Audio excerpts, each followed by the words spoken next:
Next from Springfield, we talk to Todd Maisch, President and CEO of the Illinois Chamber of Commerce. Mr. Maisch discusses the role of and services provided by the Chamber of Commerce, the effect the politics of Washington, D.C. and Springfield have on Illinois business, ways to improve Illinois' economy, and where he sees Illinois' business climate in 5 to 10 years if Illinois government maintains its status quo.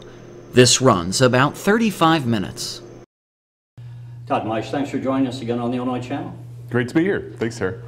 You just recently became the President and CEO of the State Chamber, and we wanted to touch base with you. We hear so much about the problems associated with Illinois, the economy, growing jobs, that we wanted to get both your insights from your members as far as what's plaguing Illinois and maybe some solutions from what you're hearing from the field as far as what we can do to improve the business climate and create more jobs. Let's take the overview. How would you assess the business climate today, and what things might we look to change? Yeah, I think the economy in Illinois is responding a little bit along with the national economy, strengthening a little bit. We do hear that from members of ours. But what we really hear most often is the frustration that Illinois still lags behind where it really should be. We're performing at just a fraction of our real potential. And that is what has everybody very much frustrated. And again, I think that people recognize the strengths of the natural advantages that Illinois has, and they're just very frustrated that government in particular seems to be holding back the economy. We should be really leading the Midwest, leading much of the nation as the fifth largest economy in the nation, yet we just continue to underperform. You know, obviously everyone who pays attention to politics knows we have both the U.S. Senate race going on and a governor's race, but to what extent would you say the problem is here in Illinois as far as affecting the Illinois economy? To what extent is it the national economy, with what the federal government, the Obama administration is doing, that's having perhaps a negative impact on the climate here? Clearly there are things that are going on in Washington that disproportionately impact Illinois. The latest rule making that came out of US EPA on CO2 emissions would be extraordinarily problematic for Illinois. We do have a lot of coal-generated electricity. We've got what should be a lot of job potential related to energy in the state of Illinois. So seriously, those federal programs or those federal rulemakings can have a disproportionate impact on Illinois. But I think closer to home here is really where the real problem lies. And I think that the very first thing that I hear out of people's mouths is that they're really concerned about the fiscal stability of the state of Illinois. We simply have to get our arms around that, return to fiscal stability, fiscal sanity really, before anybody's going to change their perception of the Illinois economy and how things are going here. When you talk not only to your current members, but you, I would imagine, do you get involved in trying to woo new businesses to Illinois? We do not. We don't like to, we're not in the business of picking one business over the other. Certainly when there are industry-specific issues that are good for an entire industry, we'll weigh in there. And if there are individual businesses that do have issues that are impactful to them and don't put others at a disadvantage, we'll go ahead and weigh in.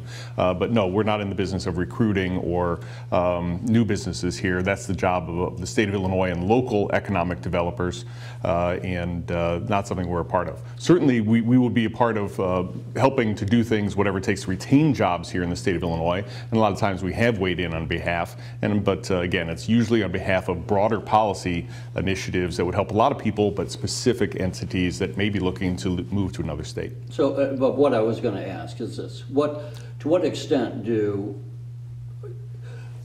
when you hear about a business considering coming to Illinois, or just the current members, the people having a business here, when you mention the state government's woes, the fiscal problems, to what extent does that impact either their decision not to come to Illinois, or does it impact the decision for someone to move out of Illinois?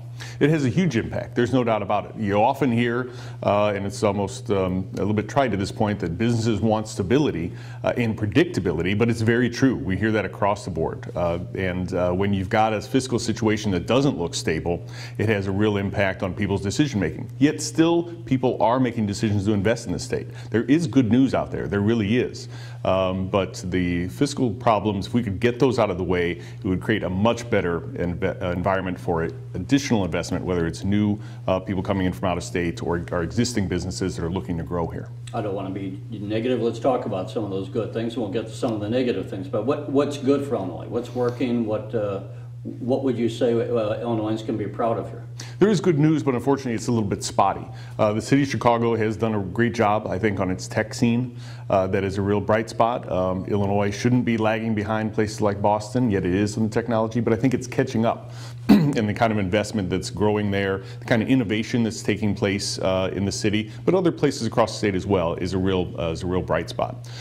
Tourism is another area where you've seen record visitors from out of state, from other countries. And again, that's really importing money and investment. So tourism, while not necessarily the kind of high-paying jobs always they associate with manufacturing and agriculture, but still very important to the state's economy, and that's really on an upward track, and that is good news. And we're going to be coming up with both the veto session and the spring session following that as far as the Illinois legislature. Is there a list of legislative items that you're talking to lawmakers about to say, hey, if you do X, Y, and Z, that would really help us create more jobs? Yeah, I think our expectations for the veto session are pretty limited. We certainly have got a pro-jobs agenda. A lot of ideas to help improve the economy. A lot of those are tough political issues, but we're just going to have to roll up our sleeves. At the top of the list that we hear is workers' compensation reform. Workers' compensation in Illinois remains very, very high. The governor's talked about some modest cost reductions, but the problem is that other states have seen similar or even greater cost reductions, so we're not closing the gap with other states. We need a new dramatic initiative on workers' compensation if we're going to close that gap, which is the real problem. Nice to have those rates come down some, but other states are even more attractive on workers' comp, so that's very important right there. Taxation is going to be the dominant issue, whoever is elected governor moving forward, and we think that there is huge opportunities related to that. But first of all, you've got to go ahead and make sure that before we talk about anything on taxes, have we done everything to hold down spending? And we're very, very concerned that some of the real cost drivers of the state budget are no closer to being under control than they were even 2-3 years ago. The pension issue remains very, very relevant because the Supreme Court seems to have telegraphed that they don't view the changes. They're not going to view them as constitutional. The Illinois Chamber was a strong supporter of those pension reform bill that's going to be before them, but we remain very concerned that pension costs are going to remain out of control. We're going to have to come back to that. The other issue is Medicaid. Those are the two huge cost drivers that are making sure that the Illinois' budget just remains out of control. There was an attempt at Medicaid reform in 2011. We believe it's largely unraveled, and legislature is going to have to roll up their sleeves, go back, and get control of a Medicaid program that has been expanded recently, and it really puts taxpayers at risk. Yeah, I was going to say that was a smart act, supposed to have saved somewhere in the area of, I don't know, $1.2 billion, but so many of those reforms, I think, were not actually enacted. According to one of the primary lawmakers, Patty Bellock. Now the governor is looking, as far as Obamacare, to expand Medicaid, just for background for our viewers. Again, is that something that, does the average CEO of a business pick up on those issues, or is he more concerned about what's hitting him directly? Well, if you're impacted directly by Medicaid, if you're in the healthcare industry, obviously you're paying real close attention to Medicaid. I think if you're not in the healthcare industry, you're still aware of it because you can't solve the fiscal problems if you don't solve Medicaid, if you don't solve pensions. So I think that the business community generally is aware of those two things because they know that, again, if you don't fix those, you can't fix Illinois' fiscal problems.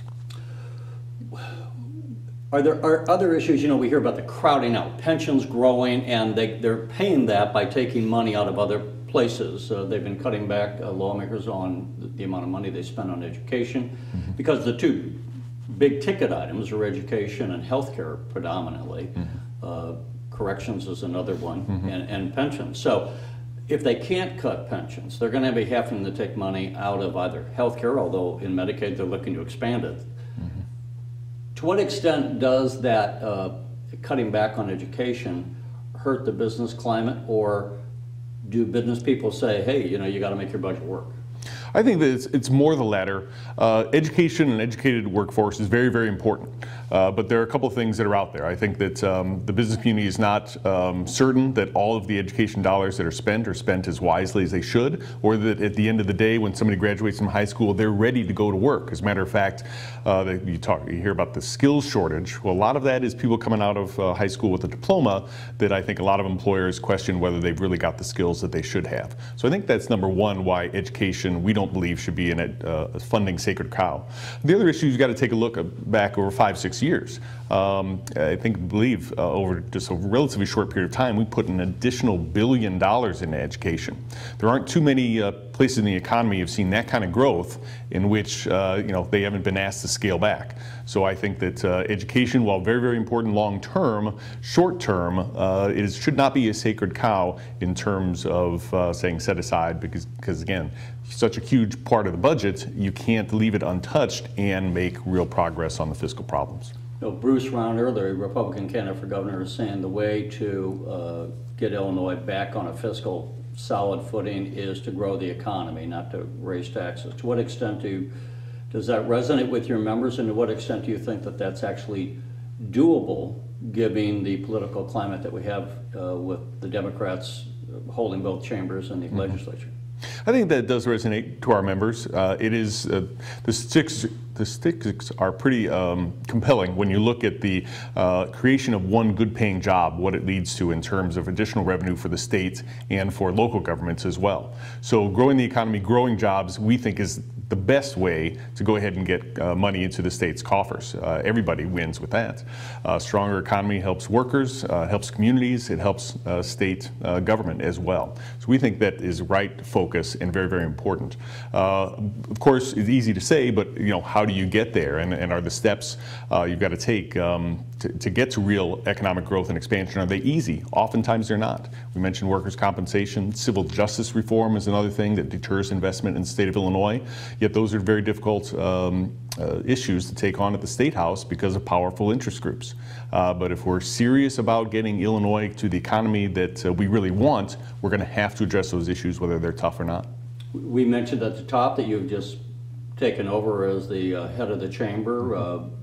You've been with the chamber before, but a lot of times someone wants to make their mark. What is on your agenda personally? Was there any new initiatives that you're looking to doing?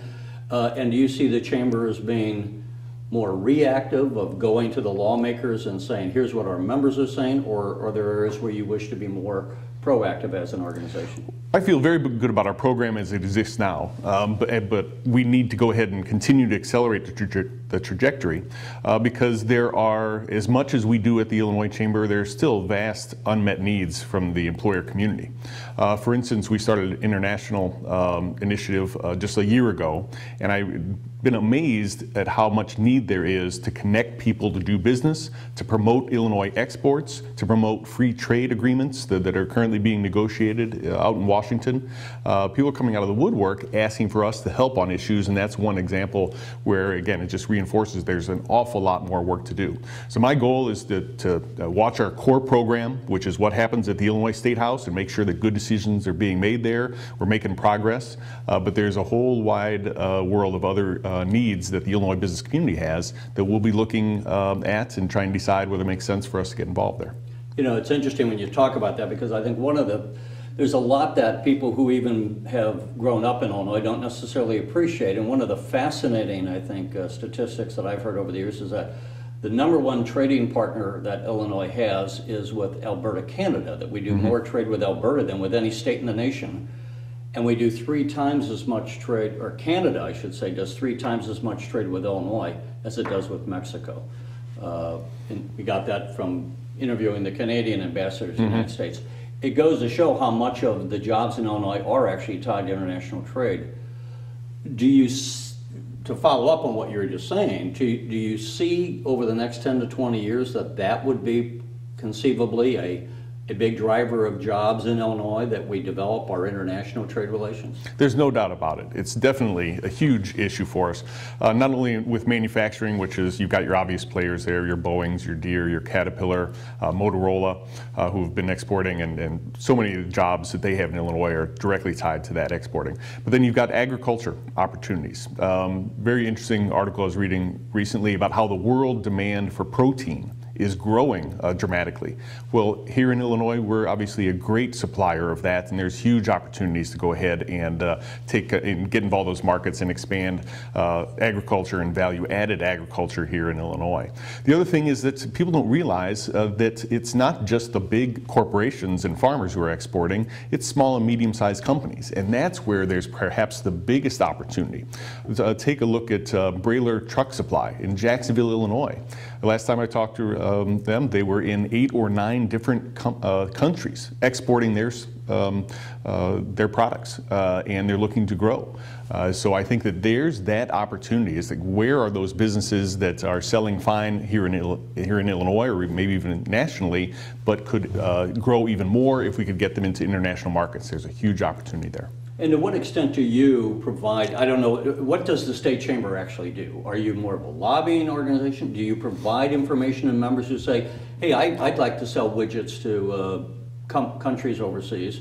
Do you get involved in that? What services do you provide members? We're starting there. Again, we always remind members we're going to pay attention to the core program. The reason we exist is to help state government make good pro-business, pro-economy decisions. So we're going to stick with that. But as I said, there are lots of opportunities. And one of them is to go ahead and help connect people who are trying to get involved in global commerce.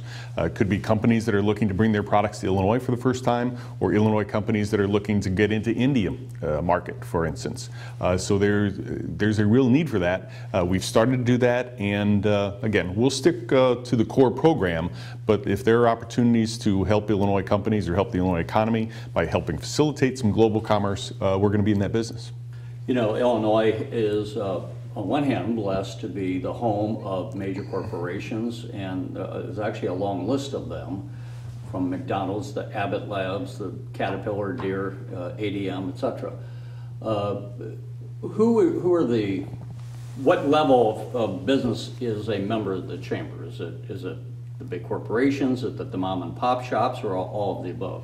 Well, like your local Chamber of Commerce, we represent the diversity of the Illinois business community. So the majority of our members are what you would call small to medium-sized businesses. And what's a small business? You know, there are a lot of different definitions. Personally, I think 50 and below is what I would call a small business, but there are a lot of government programs that define it at 500 and less. I think most people would say that at least 100 and less is a pretty good consensus. That's a small business. When you talk to your members, they might, you know, sometimes people say, well, if I had my druthers, I would like taxes to be lower, or I'd like something changed. But given the economy, and as long as it's been in the doldrums, to what extent do you hear that any number of your members of the business people around the state are just barely hanging on? We do hear that more than we want to hear. There's no doubt about it. No place that more evident than the minimum wage increase debate that's going on right now.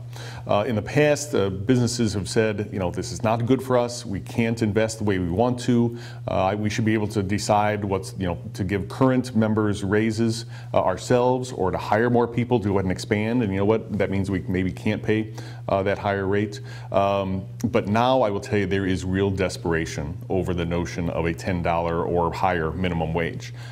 People are telling us that that would really tip them over the edge in terms of either whether they can keep their business up and viable, or if they're able to go ahead and move to another state to avoid that. So the minimum wage issue, it's getting a lot of discussion, but people need to know that is a small business killer, it is a jobs killer, and we can't afford it. At the federal level, we have Obamacare, the implementation of that being rolled out. It's still relatively new. There's been all kinds of problems associated with that. Obviously, a very controversial program. To what extent is that an issue for your members? To what extent do you at the federal level, I don't know if you get involved in the federal congressional campaigns and that as far as pushing, are your members or you as an organization taking a stance on Obamacare, and what are you hearing about that impact on Illinois business? We did take a position. We've got a great partner with the U.S. Chamber of Commerce, and we work very closely together. Obviously, their focus is federal, and oftentimes we take their lead, but there's a real role for state chambers and local chambers to emphasize and really amplify the voice of the U.S. Chamber, and that's what we did on the Obamacare debate, where we very much opposed it for a number of reasons. And I will tell you that we also, involved in past elections, we were for candidates that were for repealing and replacing Obamacare. But the reality is that in both those circumstances, we didn't do that well, and Obamacare is here. So now we've just simply got to deal with it. We've got to make hard decisions on how best to deal with it. So one of the issues that I think that people should be aware of that may very well end up right across the street over at the State House is if the Supreme Court does invalidate the individual incentives or subsidies for the federally run state exchanges. It's pretty clear that the language of Obamacare says that those subsidies only apply when the state runs the exchange, but Illinois and most states actually have the federal government running their exchanges. So if that's, the Supreme Court does say that, you know what, a federally run exchange does not qualify for subsidies for the people who enroll, that's going to put that issue straight over at the State House, because it'll be a very contentious issue to decide, well, do we want to go ahead and set up a state exchange in order to go ahead and access those subsidies, or are there going to be a lot of people who say this is our opportunity to make big changes to Obamacare, so we shouldn't do that. That's potentially a very contentious issue right around the bend. You know, politically, I think the average person would presume that the state chamber is a solidly Republican organization, but I would say probably, I'm guessing, but that as an organization you're officially nonpartisan. To what extent do you work across both with Republicans and Democrats, and how receptive would you say members of the Democratic Party are to your issues? We've got great friends on the Democratic side as well as the Republican side. I think I will just tell you that if you go through our legislative voting records, which we put out every 2 years and we're going to put out again, the average Republican scores better on business issues than your average Democrat does. So that's just, I think it's demonstrable. When you look at organized labor and trial attorneys' influence in the Democratic Party, it's maybe not that surprising. Yet I will tell you that over the last few years, we've really noticed a real receptiveness on the behalf of both Democratic and Republican legislators to know more about business, really understand our issues, and decide, okay, how can we move forward? It may not be the exact path that you're looking for, but it doesn't mean that we can't get there some other way. So we've got, like I said, great friends on both sides of the aisle, and I think positive is that Democrats in particular are more open to business issues. They're willing to roll up their sleeves, understand it better, and that's progress. We still need votes at the end of the day. But I think we're making some progress, and we just have to keep with it. And that was one of the things I was going to ask, whether at the federal level or the state level, and you focus more on the state, I know, but to what extent do you have to educate lawmakers on the issues, and how receptive in general, I know it's going to vary by individual, but how receptive are members to try to learn where you're coming from and what the facts are? Well, I think it's improving, and again, a bad economy, let's face it, does sensitize legislators to economic issues and things that impact the business community. So I think that that's been a big part of it, but hey, anybody who's willing to come along and understand our issues better, we're going to invite you, we're going to engage you, and hopefully get you to the point where you understand our issues, where that impacts your vote as well. So I think that, again, we've got to do a better job of engaging not only our own resources here at the Chamber, but also our most valuable resources, which are those members that are back in the district, those small business owners who are worried about just, making payroll and growing their businesses, but haven't taken the time to meet with their legislator and say, this is what a minimum wage increase would do to my business. We need to do more of that. Other groups are better. Other interest groups are better than the business community sometimes, because they are so focused on running their business. We've got to get more grassroots involvement from the impacted businesses themselves.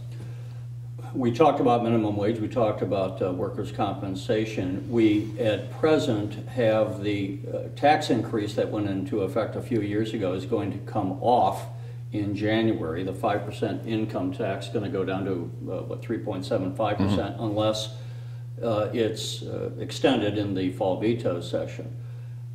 First of all, what is the position of the chamber on that tax?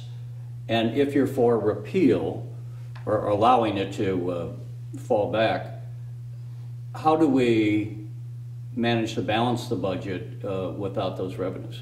Right. Well, we are opposed to the extension of the income tax, temporary income tax. Worked very aggressively against it. We generated thousands of messages into legislators during the spring session in opposition to that. And it's really because we go back to those what we talked about earlier on, which is not nearly enough has been done to address the real cost drivers in the state budget and repair the finances. We think that this tax increase, this legislature will eat up the revenue from this tax increase and come back for another one very shortly if you don't change those, because they're going to have no option. So we think now is the time to buckle down, get serious about the cost drivers. We've got to revisit pensions, we've got to tackle Medicaid again, and then perhaps there's a responsible discussion to have about where should revenues be. But without the spending reforms, we're going to be very opposed to the extension. The other thing is, I think there is good news, is there's some growing consensus that, you know what, there is a pro-growth tax agenda that's to be had out there. And we've had discussions, particularly in the House, very constructive discussions about ideas that would make Illinois' economy more attractive on the business tax side, starting with small business, because they create most of the jobs, and we need to do some things on the tax front for small business. But then there are also some corporate tax changes that we'd like to see as well. So at least the discussion is starting there. What would some of those changes be? Well, the Chamber's been advocating, again, for small businesses, a very popular tax change at the federal level over the last many years now was the notion of bonus depreciation. That if you make an investment in a new delivery truck or a new manufacturing line, that rather than writing that off over a number of years, we think you should be able to go ahead and expense it, meaning write it off the entire investment the very first year. We've heard from members that makes a big difference in their decision on whether to hold off on buying something or making an investment or making it today. So we think that is the single best thing we think for small business, to give them immediate expensing of capital investment in their businesses. We think will lead to job creation. Has the actually, I was going to ask about on the governor's race, Governor Quinn and Bruce Rauner. Are you taking a position as an organization on either of the candidates? Our board is discussing that right now. We're in the middle of that. So my board will tell me whether we're going to get involved, and if so, who we'll get involved with. You know, I was talking the other day too, as far as going back to agriculture, and one of the things that I think is just frustrating to people on both sides of the aisle is sometimes the locks and dams on the Mississippi. We, as a state and other states along the Mississippi, as a nation, we export billions of dollars of agricultural goods down the Mississippi to the port of New Orleans, and they go out to the world, as you mentioned earlier. And yet our locks and dams are falling apart, and we can't get the federal government to allocate the funds to rebuild those. What do we do as a society, and maybe this is beyond your scope of your position perhaps, but in your relationships with both the federal and just dealing with politicians, what can we do as a society to get politicians to take affirmative action on something that shouldn't be at all a partisan issue? Yeah, and I think that you've hit on a huge issue. It's very important. As a matter of fact, probably within a week to 10 days, maybe a little bit longer, we are putting the finishing touches on a refreshed study on the impact of locks and dams to Illinois' economy and the detriment of the fact that we've got locks and dams that are largely built in 1930s. The other issue about locks and dams is the size of the barges have grown so much, yet the locks have not kept up. Consequently, you have this huge inefficiency where you've got to break up the barges get part of them through and then the rest through and then reassemble. It's hugely inefficient, and we need to go ahead and address that issue as well. So locks and dams are very, very important. And there was a WRDA, a Water Resources Investment Act, that was passed by Congress, and that was a good, although modest, step forward. We've got to see how that money gets appropriated and get our projects out there. But that did have bipartisan support. Infrastructure investment is one of the best bipartisan issues that we are involved with until you come to the thorny issue. Where's the money coming from? Who's going to pay and how much? That's where it really kind of breaks down, and that's why you've got the situation we have right now in Washington, where you've got a highway trust fund that is on the verge of bankruptcy. You've got Republicans and Democrats alike like to invest in transportation infrastructure, but there's that real partisan divide on how to fund it. We're working hard to try and close that gap and build consensus. And if we have to be creative about new sources of revenue to go ahead and get the conservatives on board, that's fine. Others are fine with traditional user fees, which I think we're largely open to as well. So we've just got to continue to work on it. Tax, you would say, let's have the user fees. If you, like trucks paying maybe some additional amount, or? Yeah, we've actually seen industries themselves volunteer to pay more if the money goes into investment in the actual projects that need to be there. The trucking industry, I won't speak for all of them, but we've worked with some representatives who are open to increases in motor fuel taxes, for instance, as long as money actually goes into those roads and bridges.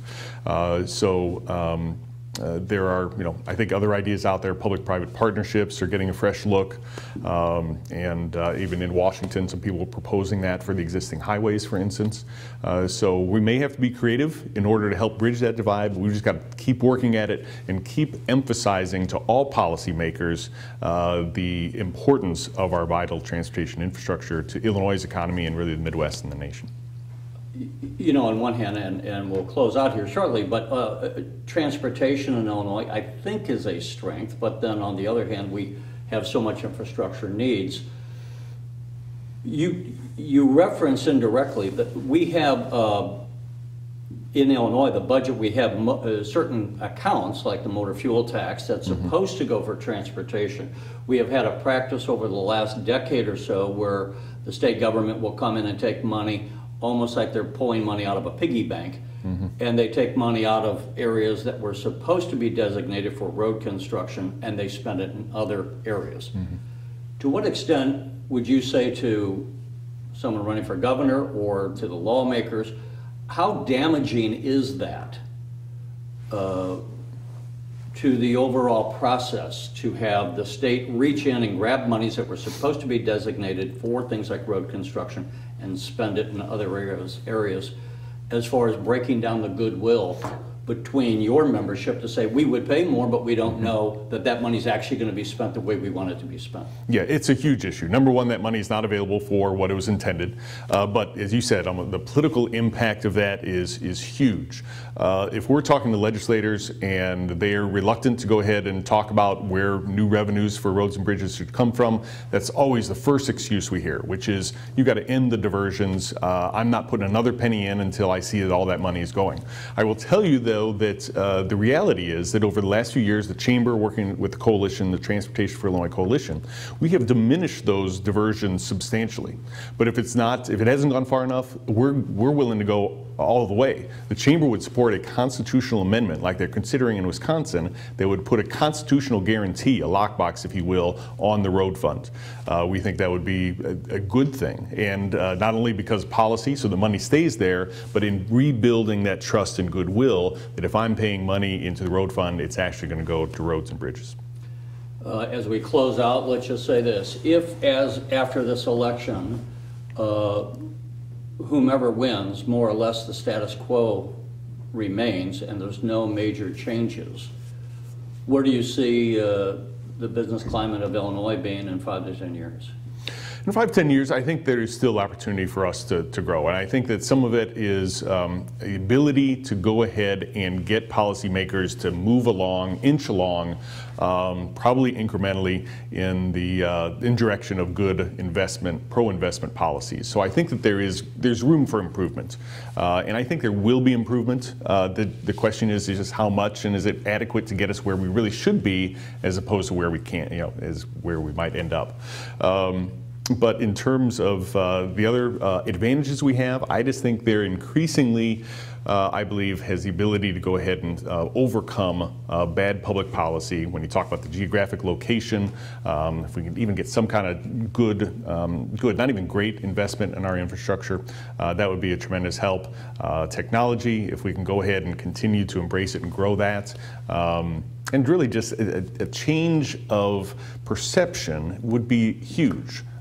Employers that can't move out of state or are trying to decide, am I going to retire early and move to Florida and shut down my business? They just want to know that the state is really there to be a partner for them, that they're not going to always put them on the firing line first every time there's a spending priority that comes down the pike.